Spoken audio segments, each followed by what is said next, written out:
Berikut adalah langkah-langkah untuk aktivasi akun Cortex. Ingat ya teman-teman, ini hanya sampai tanggal 31 Desember tahun 2025. Bagaimana cara mudahnya? Yuk kita simak videonya sampai selesai. Yang pertama kita buka adalah silahkan masuk ke Google, lalu pilih Cortex. Tulisannya Coretax seperti itu ya, lalu enter.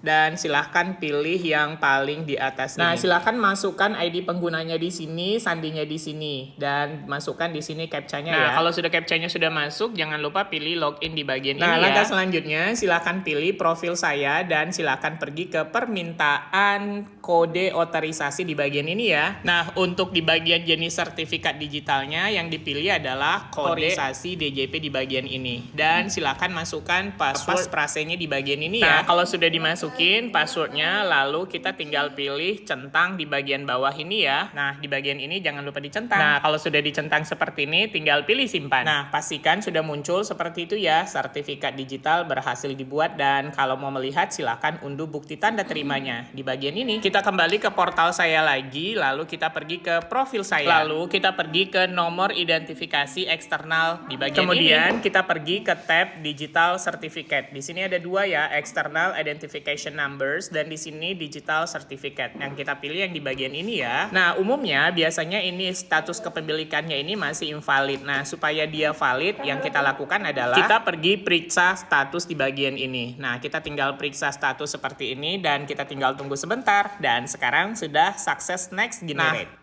Nah, langkah terakhir yang kita lakukan adalah tinggal klik menghasilkan di bagian ini. Dan pastikan di sini sudah statusnya valid ya. Langkah terakhir yang kita lakukan untuk melihat dokumen yang telah kita generate, kita pergi ke dokumen saya. Caranya kita pergi kembali ke portal saya, lalu kita pergi ke dokumen saya. Nah, biasanya di bagian ini tuh masih kosong. Jangan panik ya. Yang kita lakukan tinggal klik refresh saja di bagian ini. Nah, sekarang surat penerbitan kode otorisasi DJP-nya sudah selesai. Untuk mengunduhnya, silahkan klik unduh di bagian ini. Dan tada, penerbitan kode otorisasinya sudah selesai. Udah banget bukan?